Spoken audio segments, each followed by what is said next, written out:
الحمد لله رب العالمين. أعوذ بالله من الشيطان الرجيم. بسم الله الرحمن الرحيم.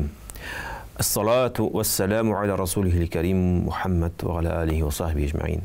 Assalamu alaikum wa rahmatullahi wa barakatuh. Hürmetli Hazur TV tamaşaçıları, efirde imamның sırrı tapşırığı. İndi sizden kelip erişken sorularga şuşa studiyamızda hazretlerimiz, ustazlarımız bilen cevap tabatıran tapşırığı. Elbette eğer de sorularınız kalgan misallarına yollay alasız. İnşallah studiyamızga hazretlerimiz bilen birge cevap tabatıran tarışırız, analizlarımız, kararımız, öğrenirimiz. Bugünkü tapşırığa kelgende hürmetli tamaşaçılarımız, indi bizde qonaqta Qazanımızның Muhammadiye medresesinin hizmetkari, şulay Qazanımızның Rüstem meşitinin imam hatibi, studiyamızның yakın dostu İsmail Hazret Bikin. İsmail Hazret, Assalamu alaikum ve rahmetullahi ve berekatuh. Wa alaikumussalam ve rahmetullahi ve berekatuh. Hazret, bugün bir kişilikli meselelerinin birisi bulgan edep turunda söyleşip giderbiz. Indi traditsiyaga kirib gitti, nindi temaga сөйләшәбез, шул тема турында бераз гына сөйләп китү мәсьәләсе булсын ул. Сезнең фикер буенча дип әйтик, инде үзегез имам буларак та һәм бигрәк тә сез студентлар белән турыдан турышлаучы кеше. Ничек уйлыйсыз, менә бүгенге көндәге әдәпнең дәрәҗәсе? Сакланамы әдәп? Өйрәнеләме әдәп? Һәм әдәпне ничек өйрәнергә кирәк? Әдәпнең өйрәнү дә бәлки әдәбе бардыр әле. Әлбәттә, бисмилlah ва салату ва саламу аля расулилlah. Әдәп мәсьәләсе хәзерге вакытта ул бер туктаусыз өйрәнелә. Моңар хәтлектә хәзерге вакытта да. Моңар тәэсир итә хөкүмәт, моңар тәэсир итә безнең динебез, мәчетебез, горф-гадәтләр, халкыбыз. Шул вакытта тәэсир итә үзе җәмгыятьтә. Җәмгыятьтә дә эзләнүләр бара. Кеше үзен ничек тотарга тиеш, нинди рәвештә булырга тиеш иреклек дигән мәсьәлә. Чөнки әдәп кешенең иреклеген шикли бит ул. Һәм дә шушы вакытта кеше үзен теләмәгән эшләрне дә эшләргә туры килергә мөмкин. Ничек тә булса яраклашырга туры килә. Әдәп бит инде син яраклашасың, киемен, дөрес киемнәрне киясың, дөрес сүзләрен сөйлисең, дөрес итеп утырып ашыйсың. Урынына карата, кешесенә карата сүзләрне сайлап кына сөйләшәсең. Кеше үз-үзен мәҗбүрләгән шикелле булып тора. Ул беренче вакытны. Ләкин дә кеше әдәпне генә өйрәнмичә, өстәмә ул гыйлем нәрсәгә ул китерә, файдасы мәсьәләсен ул өйрәнсә, гомумән күңеленә кергән булса шушы әдәп, кеше үз-үзен мәҗбүр итәргә тиеш, мәҗбүр итмәячәк инде. Ул аның ичке күңелендән холык рәвешендә агып торачак иншалла. Шуңарда холык ул кешенең ичке табигате матур булуы, әдәпле булуы дип әйтеп куябыз. Әдәп ул кайчан кеше гыйлем аша ул аны өйрәнә иншалла. Хәзерге вакытта кай гына бармасаң да бөтен җирдә үзенең әдәпләре бар. Һәм дә без аны алдан өйрәнеп тә барырга мөмкинбез. Кергәч тә без аны өйрәнәбез, хәтта мәчеткә кергәч язылып куела. Менә шушы җирдә аяк киемеңне саласың. Монда носкисыз кергә ярамый. Biz ул мәсьәләне алдан инде укып барабыз бит инде. Үзенең әдәпләрен шәкертләр белән аралашкан вакытта, мәчеттәге булган мөселманнар белән мәхәллә кардәше аралашуда үзенә карата һәр вакытны үзенең әдәпләрен сорый. Шәкертләр арасында булгач кием талабы, алар белән сөйләшү әдәбе, аларның сүзләренә карата игътибар мәсьәләсе. Әлбәттә үз эшенә ала. Мәчетнең хакын да кайтару. Шуның арасында мәчеткә дә барырга кирәк бит. Анда да намазны үткәрергә кирәк. Җомгадан соң вагаз сөйләгәч, кабинетка чыгып качу гына түгел, әзрәк басып торасың, каршыңа килеп сораулар бирәләр. Хутбә мәсьәләсендә, вагаз мәсьәләсендә, дин турында киңәшләшеп алалар. Анда да үзенең карты игътибар саласы, хәтта арсаңда. Һәм дә әлбәттә гаилә. Бөтен җирдә үзенең бар әдәбе. Һәм дә мин ышанам, хәзерге вакытта безнең халкыбызда ул холыкка да кайтып бара. Холыкка да кайтып бара. Чисталык, пөхтәлек, тыйнаклык мәсьәләсендә қазір уақытта күннен күн ул безнең ул яклар үсеп бара, альхамдулилlah. Һәм дә дин бу мәсьәләгә минемчә яхшы тәэсир итә. Альхамдулилlah, шулай булсын да инде безнең шушы әдәбебез, әхлагыбыз мөкәммәл рәвештә булса иде, инде пәйгамбәребез дә бит шушы җиргә, җиризенә камил әхлакны ирештерергә дип килдем диде, яки анда әхлакны камилләштерергә җибәрелде дип әйтелә. Шуңа күрә инде илля рахматул лил аламин, үзе бер рәхмәт һәрберебезгә инде югары әхлаклы мәсьәлә эшлек күңелдә шушы эшкерсез булып, күңелнең чиста булуына ирешергә Аллаһ Тәгалә насыйп итсен, амин. Чиста булырга насыйп итсен. Менә хәзрәт инде шундый кызыклы сорау, күңел чисталыгы турында сөйләшә башладык. Бер кызыклы һәм начар бер безнең сыйфатыбыз бар кешенең, ул гыйбат сөйләү. Гыйбат турында гомумән бер теге сөйләп китсәгез иде, һәм бер кызыклы сорау биргәннәр безгә тамашачыларыбыз, ә менә мөселман булмаганнар турында гыйбат сөйләргә ярыймы диелгән. Бисмилlah. Гыйбат турында Пәйгамбәр саллаллаһу алейһи ва саллям үзенең сахабаларын аңлаткан. Һәм дә ул әйткән, әгәр дә бер кеше дустыгыз, кардашыгыз турында аны бер кимчилеген искә төшерә торган бер сүзне искә төшерсәгез, ул гыйбат була дип әйтеп куя. Һәм дә сораулар бу мәсьәләгә карата сахабалар сорау бирә. Әгәр дә ул аның холкында булса, әгәр дә ул аның тәнендә булса, тормышында булса, һәм дә Пәйгамбәр саллаллаһу алейһи ва саллям аңлатып куйган, әгәр дә инде булмаса да, ул вакытны буктан булачак инде дип, яла яу. Шуңарда ул тагын да өстенрәк бер гынахлардан булып тора. Ягъни булганын сөйләү. Әйе, ул гыйбат. Әйе, булганын өстәсәң, инде ул буктан була. Буктан була. Аллаһ Субханаһу ва Тааля Куръани Кәримдә гыйбатны кеше итен ашау белән бер рәткә куя. Ни сәбәптән галимнәр шулай әйтәләр? Ашыклаган вакытта, чөнки мәйит итен ашаган рәвештә, мәйтнең итен ашасаң, ул сиңа зарар итә алмый бит ди. Шулай кешенең дә гыйбатын сөйләгән вакытта, ул сиңа бер нәрсә белән дә зарар итә алмый. Шул ук вакытта гыйбатның куркынычлыгы нәрсәдә, кайчан кеше икенче кеше каршына үзен өстенрәк куя ала. Тыңлаучы да, сөйләүче дә. Карале, ул фәлән бит инде. Аның шу фәлән эшләре, фәлән кимчелекләре турында сөйләгән вакытта, ул үзен өстенрәк куя. Мин бит андый түгел. Әйе, мин бит андый әдәпсез түгел. Һәм дә тыңлаган кеше дә ләззәтләнә, карале, әле фәлән түбән кешеләр бар икән, ул шул хәтлек инде яхшы булып йөри. Фәлән икән ул дип әйтеп куюлары аңа күңелләрен шатландыра. Менә гыйбатның кимчелеге шунда. Шул ук вакытта, әгәр дә мусульманнар турындамы, яки мусульман булмаган кешеләр турындамы гыйбатны сөйләү яхшымы, яманмы дигән вакытта, без аны һәрбер яктан да тыябыз. Булсын ул мусульман кешесе, булсын ул мусульман булмаган кеше. Чөнки һәрбер кеше үз күңелендә аны бар теге күңел нишкәлеге дип әйтерлек инде. Рәнҗеше бар бит инде. Безгә хадистә җавап кайтарыла, кеше нинди генә диндә булмасын, мазлум булса, кимсетелгән булса, аның дуасы кабул булачак.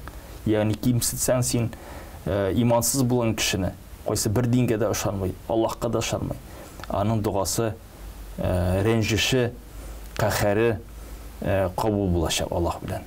Бу Аллаһның гаделлеге. Бар шундый вакытлар, кайчан кешенең кимчелеге турында сөйләргә була. Әгәр дә мәсәлән ул кимчелекне ул ачыктан ачык эшләсә, урам буйлап мәсәлән хәмер ичеп йөрүче булса, ул вакытны аны искә төшереп әйтеп куйса, теге исерек фәләнме дип әйтеп куярлар. Чөнки ул урамда да шушы үзенең исерек хәлендә йөри. Аны искә төшерүдә шундый рәвештә ул гыйбат булмаячак.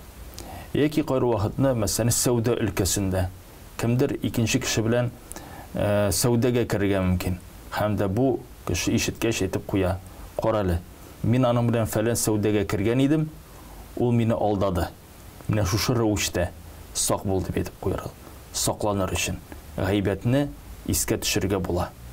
Шул вакытны өйләнгән вакытта, кайчан кыз егет турында мәгълүматны эзли, егет кыз турында мәгълүматны эзләгән вакытта кеше аның кимчелекләрен яшермей. Бәлки ул никахка хәтлек кызлар белән йөргәндер чуалып. Бәлки ул егетләр белән йөргәндер никахсыз. Ул аны искә төшерергә мөмкин. Яки аның кимчелеге бардыр, мәсәлән, өйдә генә булган вакытта кешегә күрсәтмичә ул хәмер ишә икән. Күршесе аны күреп алган. Ул аны әйтергә тиеш булып тора. Чөнки бит бу кеше белән ул гомер корырга ниятли. Ул кимчелекләр бер көн белән генә, никах белән генә юкка чыкмаячак. Шул ук вакытта без кешенең кимчелеген искә төшерергә мөмкинбез, әгәр дә аны ничек тә билгеләр мәсьәләсендә. Менә бер гали һәм икенче гали. Кайсысы арасында? Менә кайсының кулаклары зуррак, кулаклары тырпайып тора аның. Менә шунсы. Ул вакытны ул гали хәтта үзенең тәннең кимчелегендәнме яки ул кимчелек булмаса да уяла, мәсәлән, уларны гайбәт дип шутларга мөмкин. Күңел тышанындан. Ләкин дә аны шундый рәвештә искә төшереп куйсалар, ул гайбәт дип шутланмаячак. Хәзерге вакытта әлбәттә бар икенче яклар белән дә искә төшерергә мөмкин, фамилиясе белән дә, ләкин дә белмәсәң, менә шулай итеп сүрәтләсәң, аны рөхсәт ителә дип әйтелә иншаллаһу тааля. Һәм дә бар тагын да шул кимчелекләрен кайсылар искә төшерергә була, аны искә төшереп була. Мәсәлән, кайсын искә төшерергә ярамый. Кешегә килдең дә кунакка, кисәк кенә. Һәм дә сиздең мондан хәмер исе килеп тора, яки тәмәке исе килеп тора. Аннан соң инде мәчеткә килгәч, каралы фәләнгә кунакка килгән идем. Ул инде ширтеп утыра икән дип, менә шулай итеп сөйләп йөрсә, бу гайбәт дип шутланыла. Моны эшләргә ярамый. Бу кеше аңар насихат итәргә тиеш. Ләкин дә кешеләр арасында сөйләп булмаячаганы, ярамый аны. Әгәр дә дөрестләү ягындан ниятләсә, менә дөрестләсе килә, ягъни бер баланы күрде кимчелектә, яшерилеп кенә бер гынахны кыла. Яки икенче шәһәрдә гынахны кыла. Бер студент, шәкерт, Шакира дип әйтерлек. Ул ата-анасына кайтып әйтергә мөмкин. Каралы, менә күргәнем баланы, менә дәресләргә йөрми. Аның урынына кинотеатрда утырганын күрдем. Ничек тә булса инде син аны дөрестләйде дип әйтергә мөмкин. Ул гайбәт дип шутланмаячак иншалла. Ләкин дә гомумән нинди булса кешедә бер кимчелек булса, кайсысын ул аннарсы кешеләр арасында сөйләп йөри. Аның кимчелеген таратыр өчен. Менә ул гайбәт дип шутланыла. Шуннан да инде монда кирип кителде һәм бик матурына аңлатылды. Шуңа күрә гайбәттән сак булырга кирәклеген аңладык. Һәм хәттәки кайсы очракта без шушы гайбәт дип әйтик инде, гайбәтнең бер өлешенә керә алган очракларда аңлатылды. Ләкин алар күргәнегезчә күп түгел һәм бары тик ният тә башка. Алдагы сорау хәзрәт инде бисмиллаһир-рахманир-рахим, әгәр дә өстәлдән ризык яки берәр әйбер төшеп китсә, аны өстәлгә алып куярга ярыймы диелгән. Әлбәттә ризыгына карата. Һәм дә нинди җиргә төшә. Әгәр дә без ничек дә булса бер күп халык йөри торган җир булса яки нәҗасәтле урын булса, мәсәлән, безнең көзге, кышкы вакытларыбыз була бит инде, кайсында идәндә пычраклар бит инде, мәлҗирәп тора бит инде. Ул вакытны син аны киридән күтәреп куймыйсың инде ул ризыкны. Һәм дә ризыкның күләмендән дә тора. Мәсәлән, бәлеш килеп төште, яки бер бәләкәй ипи кисәге килеп төште. Аннан соң паклый аласыңмы син аны, юкмы? Мәсәлән, өйдә ризык идәнгә төште, син кирик күтәреп куйсаң, аның өстендә тузан да булмаска мөмкин. Яки без шүлдәр булырга мөмкин, без яки басуда ул ризыгыбыз килеп төште, аны кирик күтәрдең дә, өстеннән әзрәк туфракны өреп ташладың да, булды менә дигән ризык булып тора. Туфрак ул нәҗасәт дип шутлана алмый. Хәтта ул басуда кемәтничә нәҗасле әйберләр булырга мөмкин дә булса да. Ләкин дә туфрак ул чиста, ширем ул чиста булып тора, тузан да ул чиста булып тора. Әгәр дә ризык аның өстенә төшсә, киридән аның өстеннән паклап куясың да, ашарга, кулланырга мөмкин иншаллаһу тааля. Бер кардәш сөйләгән иде, ничек Мәдинәдә бу хөрмәне караганда, бер дус гарәбе хөрмәне караганда, әзрәк рәвеше киткән хөрмә булгач, финик тек ыргыткан моны. Корт гарәп моны күргәч, теге хөрмәне килеп күтәрә, өстеннән тузаннарны сыпыра да ашап куя. Ни сәбәптән? Чөнки яшь гарәп тук рәвештә яшәгән була. Хәзерге заманада. Булган иде шундый вакытлар, кайчан Мәккә, Мәдинәдә алар хаҗиларны көтеп торганнар. Чөнки хаҗилар килә һәм дә эш күбәя, булар ашый башлаганнар. Аларда менә әйтерлек бер 50-60 ел элек ашлык дигән мәсьәләне белгәннәр алар. Менә шунысы бар. Шуңарда карата кайсы вакытка карата кешеләр нинди заманада яшәгәннәр. Шуңарда ризыкның да теге чисталыгын, пөхтәлегенә игътибар иткәннәр.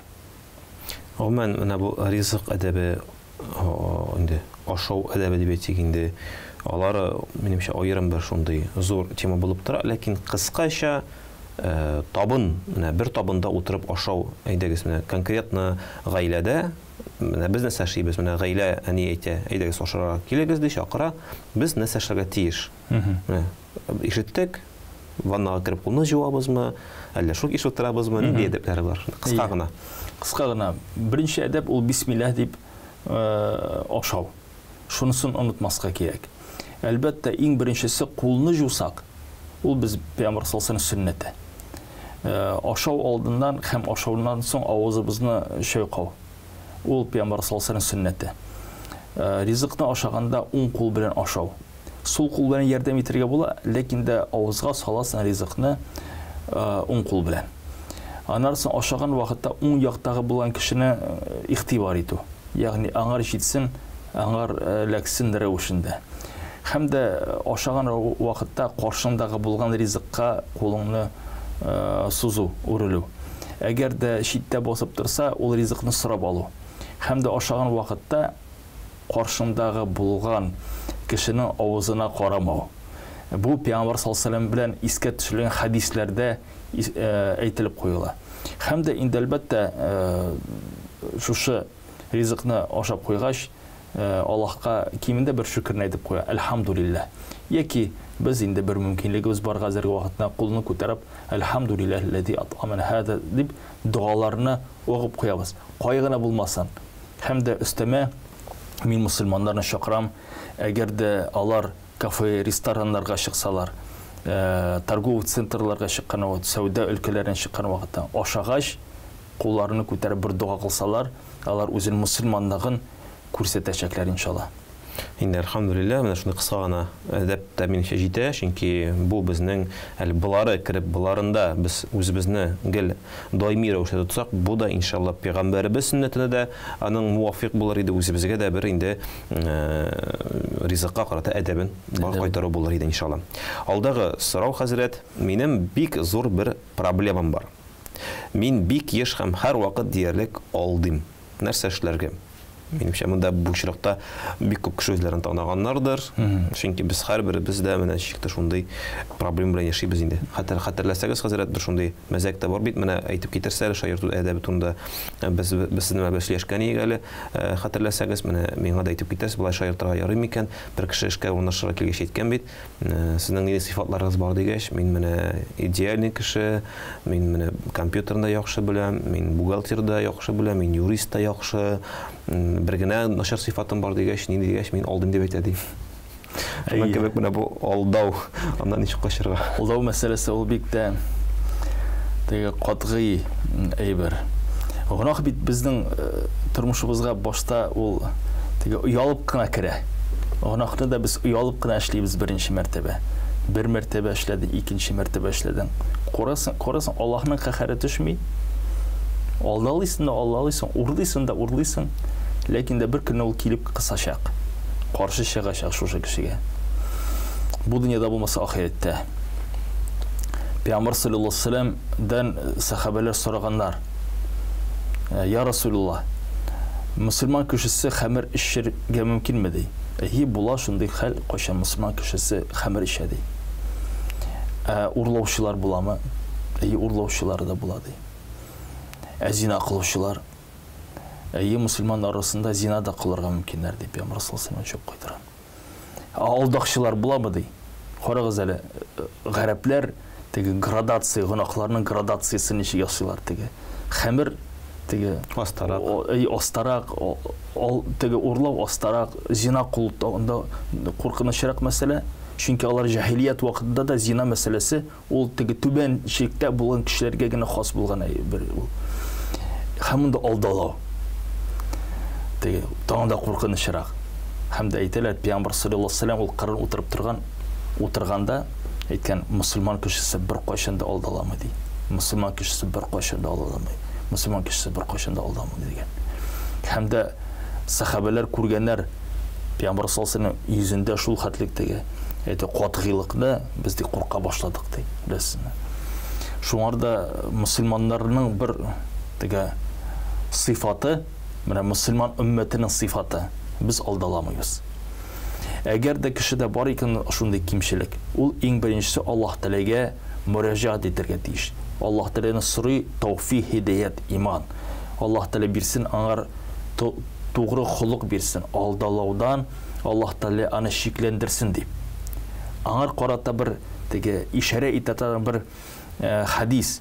Пәйгамбер саллаллаһу алейһи ва саллям дан кеше килеп сорый: "Я Расулуллаһ, бир миңа насихат" ди. Ул әйтә: "Ла тагъдаб, ачуланма" ди. Һәм дә миндә дә тормышымда бар шундый әйбер, кайчан тиз кабынып китәсең. Теге ләкин хаҗилар белән эшләгән вакытта тиз кабынырга ярамый. Кайратны кабынасы да килә. Бер мәсьәлә генә миңа ярдәм итте, дуа кылу. "Я Раббым, ачудан сакла мине" дип. Чөнки андан үзем дә зарар күрәм, гаилә дә зарар күрә, кеше дә зарар күрергә мөмкин. Ул бит кисәк килеп чыга бит. Кеше үз-үзен итми, алдалау да шулай ук. Кеше үзен хис итмәскә дә мөмкин. Шуңарда иң беренче ул кеше Аллаһка мөрәҗәгать итә. Икенчесе, Пәйгамбер саллаллаһу алейһи ва саллям насихаты: "Кайгына син булмасаң да бил, Аллаһ Тәгалә сине күрә." Бил. Менә шуны без өйрәтергә тиешбез. Өченчесе, галимнәр әйтәләр, ул зикр. Аллаһны еш искә төшерү. Әгәр дә безнең телебез өйрәнсә Аллаһны еш искә төшергә, ул өйрәнә Аллаһка каршы чыкмаска.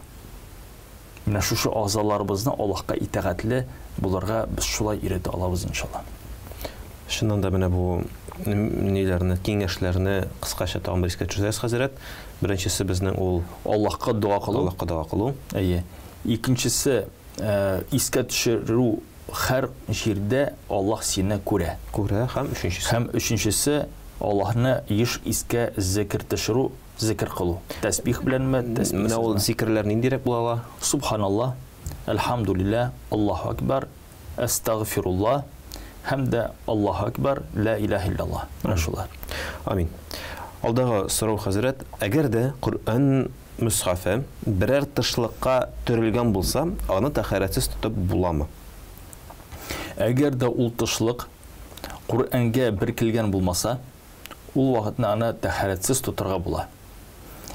Икенчерәк, без Коръәнне тәһарәтсез тота алмас идек. Йортны җыештырган вакытта да, яки күчереп куйган вакытта да, кибеттән алып кайткан вакытта да. Ләкин дә үзен мусхафны, ягъни мусхаф ул нәрсә? Ул шул китап кайсында Аллаһның сүзләре җыелган. Коръәни Кәрим дип без аны атыйбыз. Әгәр дә бер китапта 50%-тан күбрәк булса, мәсәлән, Коръән аятләре, тәфсир мәсәлән, ул вакытны ул мусхаф дәрәҗәсенә китә. Без күрергә мөмкин бу шундый китапларны. Әгәр дә күбрәк инде безнең хәрефләр белән язылган булса, 50%-тан гаять зур, ул вакытта мусхаф түгел, аны тәһарәтсез дә тотырга рөхсәт ителә. Гомумән тыйыла, әгәр дә кешедә гүсел булмаса, хатын кызда хайз, нифас вакытлары булса, яки гомумән ир кешенең дә гүселсез рәвештә ул булса, ул вакытны Коръәнне без күчерә дә алмыйбыз. Ул мәсьәләсендә без истә төшерергә тиеш түгел иншалла. Ләкин дә менә ул тышлыкта булса, без аны тотып күчерә алабыз, икенче җиргә алып бара алабыз иншалла. Һәм шулай инде Коръән турында сөйләшә башлагач, шул Коръәннең әдәпләрен әйтеп китсәк, хөрмәтле тамашачыларыбыз, искә төшерәбез. Без тәһарәтсез яшеннән да Коръәнгә кагыла алмыйбыз, ләкин укый алабыз дип беләм, хәзрәт, шулай инде. Әгәр дә гысылыбыз юк икән, гомумән Коръәнне хәтта ки яттан да укый алмыйбыз. Әйе, без гомумән аны яттан да укый алмыйбыз. пышылдап та хәтта. Пышылдап та хәтта. Ләкин дә шул кешеләр кайсылары, мәсәлән, хатын-кызлар, алар Кур'ан хафизлар, алар Кур'анны һәр вакытны ятлап торырга, һәр вакытны искә төшереп торырга мәҗбүр. Аларга кемдә булса Кур'анны ачып куйса, алар күз белән генә карап кына укый алалар. Ләкин дә пышылдамыйча. Пышылдамыйча хәтта ки. Алдагы сорау хәзрәт, бер кеше акчаны алып тора да озак кайтармый. Мөселман кешесе бу очракта ничек итеп, йомшак итеп кенә аңлатырга тиеш бу кешегә? Әгәр дә без бурыч бирәбез икән, biz кеше белән кагаз язарга тиешбез. Кем алды, күпме алды, кайчан кайтарга тиеш. Бу Кур'ан-ы Кәримнең иң узын аятында тәртипләр куела. Карагыз, Аллаһ Тәала иң узын аятны куя, нәрсәгә бурыч алуның әдәпләре мәсьәләсендә. Без кызганычка каршы аның әдәпләре белән теге кулга-кул тотышып бармыйбыз. Шуңар бездә килеп чыга мәшәкать. Бурычны безгә кайтармыйлар. Хәтта инде бу шушы кагазлар язылса да, кеше бурычны кайтармаса, бурыч биргән кеше онытырга тиеш түгел. Бар Пәйгамбәр саллаллаһу алейһи ва саллям хадисләре. Иң беренче хадис кайсында әйтелә, әгәр дә кеше икенче кешегә бурыч бирде һәм бурыч кайтарылмаса, һәр бер көн эчендә садака язылып куела. Шул суммада кайсысын ул кешегә ул бурыч итеп бирде. Ләкин дә аның шарты бар, бу кеше өстендә ул теге каһәр белән басып тормый. Аны сүкми, аны әдәбет саклый, кешен кимсетмей. Икенче хадис, Аллаһ Субханаһу ва Тәала рәхмәтен или, рәхимле булып тора шул кешеләргә кайсылары сәүдә мәсьәләсендә җиңел, һәм дә бурыч биргәч кеше өстендә каһәр белән басып тормый, кимсетми, сүкми аларны. Шуны онытырга тиеш түгел кеше бурыч бирүче. Бурыч бирүче кемгә бирде һәм дә аны хәлен карарга тиеш. Ничек аны искә төшергә мөмкин? Туп-туры әйтә, дустым, синең бурычың булган иде. Бирә кайтара аласыңмы? Әгәр дә әйтә ул икән, кайтара алмыйм. Ярар дия дә бурыла китә. Туп-туры сорау. Ул сораудан яхшырак мәсьәлә юк. Ничек тауса читтән килеп, искә төшереп, теге бурычны кайтарга кирәк бит. Мин сиңа биргән инде бит. Юк, килә, кагазын күрсәтә, яки дустым, син бит беләсең, бурычың бар. Кайтара аласыңмы? Йомшак кына сорый. Кайтара алмыйм, гафу ит, менә эшләрем бар. Яхшы. Тамам. Бурыла китә шуның белән. Һәм дә ул бурычын киләчәктә гафу итәргә мөмкин. Әгәр дә гафу итмәсә, аны белә, аңар көн сайын садака язылып бара иншаллаһ тәала. Бу Пәйгамбәр саллаллаһу алейһи хәдисләре. Бу безнең мусульманның әдәплеге. Ләкин дә бурыч алган кеше шунсын онытырга тиеш түгел. Кеше хәтта шаһид булса да, барча гынаһлары аны гафу ителсә дә, бу дөньядагы булган бурычы аны өстендә кала. Аның өчен кыямәт көндә җавап кайтарга туры киләчәк. Нәрсә белән җавап кайтара алам? Акчасы да юк, дәрәҗәсе дә юк, счет банкта да юк. Аны әҗр саваплары белән, укыган намазы белән, биргән садакасы белән, әйтелгән зикре белән кайтара башласа, Алла сакласын. Алла сакласын. Менә хәзрәт бик озак кайтармаучы кешеләр дә була. Менә әле мөмкинлек юк. Мәсәлән, бер елдан кайтарам дигән кеше теге срок куелган иде. Бер ел үтте, килеп сорады, кайтара алмыйм. Тагын бер ай бир. Бер ай бирде мәсәлән, 2 ай бирде, 3 ай бирде. Менә андый чиракларда нәрсә эшләргә, ягъни кума кайтармый теге. Ярар менә теге. Соңра кайтармый. Андый чиракларда булырга мөмкин бит инде. Андый чиракларда булырга мөмкин. Әлбәттә, аның өчен безгә мусульманнарга арабызда хәл итә торган шәригый казиларыбыз бар. Аларга мөрәҗәгать итәргә була. Бу шәригать ягыннан казый аңар насихат китерә. Шаят ул насихат аңар тәэсир итер бурычны кайтарырга. Бәлки ул кешенең акчасы бардыр, кайтарасы гына килми. Ләкин дә кеше каршында, җәмгыять каршында, мусульманнар каршында аның дәрәҗәсе төшү сәбәбеннән ул аның дәрәҗәсен саклап калдырасы килә. Ул бурычын кайтара. Яр казыйга гына бармыйк дип бетте шуның белән. Бар үз ягындан безнең светский хөкүмәт ягында да әгәр дә кагази язылган икән, нәрсә бер исбаты бар икән, шәргый казый ягындан бурычын кайтармый икән, ул вакытны бара хөкүмәткә, хөкүмәтнең казыйларына. Анда инде үзенең тәртибе буенча бу кеше өстеннән бурычны кайтаралар. Аңар теге мәҗбүрлиләр дип әйтелек, ул бурычны кайтарга. Ләкин дә алдан бурычны язган вакытта, бурычны алган вакытта кагазьләре теге теркәлергә тиеш. Булай сүз белән генә түгел. Ләкин дә шунсы мин искәртеп куям, ничек тә булса кешене кимсетү, анда көч белән таләп итү, каһәрләп, бу безнең ислам динебезнең әдәбендән читтә булып тора. Моны эшләргә ярамый дип әйтеп куябыз.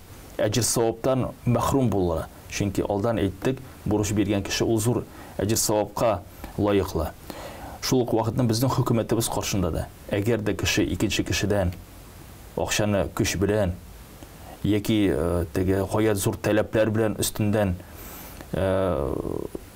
сорап ала башласа, ул аның хукукларын кимсетү дип шутланыла. Хәмтә бу бурыч үзенә коры бурыч бирү үзенә кире кайтырга мөмкин. Шунсы бар, аны истә тотырга кирәк. Гомумән шушы инде әдәбенә килгәндә минем шуны бер кешеләрдән аларның фикерләрен дә ишеткәнем бар. Кеше миннән әҗәт сорый икән, мин әҗәт биргәндә үзем кичерә алырлык суммада гына бирәм дип ишеткәнем дә бар. Теге ни өчен шулай дигәч, бәлки ул аны кайтара алмас. Бәлки ул аны махсус рәвештә кайтармас. Менә шундый сузып торучы кешеләр дә бар бит инде. Яки анда менә сез әйттегез бит, кайбер очракта гыйбат ярый, анда бер кеше синнән зур сумма акча сорый икән, сораштырырга буладыр, бәлки туганнарының, дусларының кайтарамы, кайтармый дип. Инде менә шундый кешеләр әйткәннәре бар. Мин үзем кичерә алырлык кына сумма бирәм. Күп сорасалар да, менә минем бар теге лимит үземнең. Чөнки мин ул сумманы кичерә алам. Кайтармаса. Алдан аңар садака рәвешендә карый. Алдан ул уже теге бу сумма кайтмаячак дигән ни белән карый дип әйтә. Кайталар икән, бисмилла. Юк икән, инде теге мен кичерә алам дип әйтүче кешеләр ишеткәнем бар. Ансы да дөрес. Инде хәзрәт алдагы сорау, иншалла, белмичә харам ризык ашадым. Миңа хәзер нәрсә эшләргә? Әгәр дә ул харам ризыкны киридән чыгарып булса, кысып чыгара. Абу Бакр радиллаһу үз вакытында сөт китергәннәр. Ул сораган: "Кем бу сөтне миңа бүләк итте?" ди. Фәлән хатын-кыз. Ул бит күрәзәче дип әйтеп куйган. Һәм дә шушы сөтне кысып ташлаган. Ләкин дә бу Абу Бакр радиллаһу үзенә карата бер әдәбе. Абу Бакр ислам динебездә Пәйгамбәр саллаллаһу алейһи ва саллямдан соң беренче кеше. Без тырышабыз, безнең эшебезгә харам ризык кирмәсен дип. Һәм дә Аллаһ каршында тәүбә китерәбез. Һәм дә тәүбәнең дә үзенең фигыльләре. Ашап куйдың да, син әйттеләр, ул харам. Ярар инде астагфирулла диясең дә, теге пошел дальше. Алай бул ярамый. Без аңар карата ихтибар булабыз. Әгәр дә инде ул кайчанда булса ашалган булса, һәм дә аннан соң син белсәң, Аллаһны гомумән тәүбә китерәсең. Тәүбә китерәсең, Аллаһ Тәгаләнең дуа кыласың. Әгәр дә менә хәзер ашасаң, син аны үзең эшеннән чыгарга тиешсең, иншаллаһу тәала. Харам ризык кешенең тәненә сиңәргә тиеш түгел. Әгәр дә кешенең тәненә харам ризык сеңсә, аның дуасы кабул булмаска мөмкин. Пәйгамбәр саллаллаһу алейһи ва саллямның хадисе искә төшерә, бер кешене кайса ул әйтеп куя: "Аның тәне дә, аның ризыгы да, аның киеме дә бөтенесе нәҗәсәттә, бөтенесе харамда. Ничек соң аның дуасы кабул булсын?" дип әйтеп куя Пәйгамбәр саллаллаһу алейһи ва саллям. Шуңарда мусульман кешесе теге диета саклап кына харам ризык ашамый ул. Аның Аллаһ белән арасында элемтә өзелмәсен өчен иншаллаһ. Алдагы сорау: мин ишраклы рәвештә башкаларның әйберенә кагылдым, сорамыйча. Билгеле, мин аны үз милкемә алмадым, тик шулай да моның өчен гынах бармы? Башкаларның әйберен сорамыйча алсам, миндә гынах бармы? Әгәр дә ул мал-мөлкәт кешенең шәхси әйбер булмаса, көрәк, мәсәлән, сәнәк, кайсысын син күршедән киреп ала аласың, һәм дә ул син алдан беләсең, ул аңар ачуланмый. Ләкин дә бар шундый мәсьәләләр, кайсы балта шикелле, пышкы шикелле, аны инде рөхсәтсез алырга ярамый. Яки кыйммәтле мәсьәләләр булырга мөмкин. Электр инструментлар, син аны рөхсәтсез инде алмыйсың. бір күн алып тұрға бола. Мәшақат yok иншаллаху таала. Ләкин дә шунсы, сен алдан білірге тиешсің, сен күршің, сен достың, яки шул кеше кайсысының мал-мүлкетін сен сузылып ала аласың, аңар каршы булмай яшәк. Мәсәлән, шул ук вакытта ул мал-мүлкет кимемей. Мәсәлән, күрәге сынмай, себеркесе сынмай. Ләкин дә бар биттеге шәйе булырга мөмкин. Кешенең шәйе. Әгәр дә ул шул өстәлгә куя икән кайсыннар һәрбер кеше андан ул шәйдән кулланырга мөмкин. Ул гынах түгел. Сен эшлисең, ул кешегә ул садака гына дип бара иншаллаху таала. Бар шундый мәсьәләләр кайсысы ул ачык тора, ләкин ул кешенеке генә. Мәсәлән, тешне чистарта торган махсус җиһазлар, зубная щетка дип әйтеп куясыз, мисвак. Ул сенең кулың сузсаң, ул бөтенесен синең каршында басып тора. Балаңныкы, хатынныкы, әниеңнеке, ләкин дә без аңа тимибез. Чөнки ул кешенең шәхси мәсьәләсе. Сүлге ягындан да шулай булырга мөмкин. Киім ягындан да шулай булырга мөмкин. Ләкин дә бар шундый киемнәр, кайсын син аны кисәң, кеше каршы булмас. Мәсәлән, шул ук вакытта тапышки. Ул син кисәң, бер әзрәк йөреп алсаң, яки аяк кием тышка чыга торган кәлүше булса, аны белән киенеп чыгып алсаң, ул аңа каршы килми торган кеше булса, сине куллана аласың. Бу гомумән туганнар булсын микән, якын тирәндә булган кешеләр булсын микән. Әлбәттә, ят кеше мәсьәләсендә без аны искә төшермибез.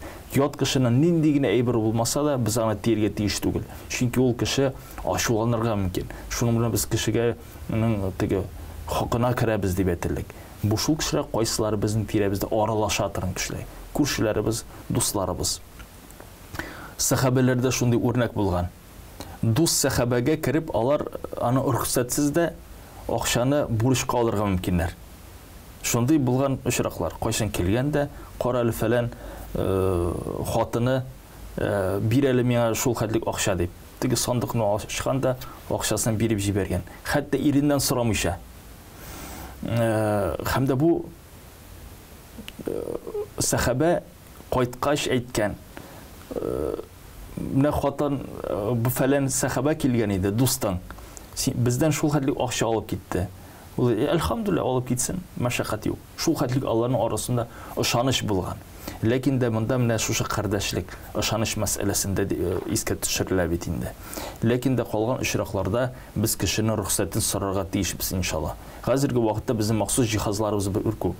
Телефон булсын микән, алдан без эшләребезне планлаштырып куйга мөмкинбез микән? Без аны сорарга безгә кирәк иншаллаху таала. Шәхси мөлк ул инде без кул сузарга тиеш түгел аңар иншалла. Әмин, шушы урында бәлки инде без тукталырбыз, чөнки вакытыбыз чыгып килә. Хөрмәтле Хозур ТВ тамашачылары, исегезгә төшерәбез. Бүген бездә кунакта инде шушы әдәп ва әхлак турында безнең сорауларга җавап кайтучы хәзрәтебез Исмаил хәзрәт Бикин иде. Үзебезнең Казаныбызның Рөстәм мәчетенең имам хатибы һәм инде әлбәттә ядкәребез булган Мөхәммәдия мәдрәсәсенең хезмәткәре. Исмаил хәзрәт, бүген дә килгәнегез өчен, аңлатканыгыз өчен сезгә зур рәхмәт. Аллаһның рәхмәте булсын.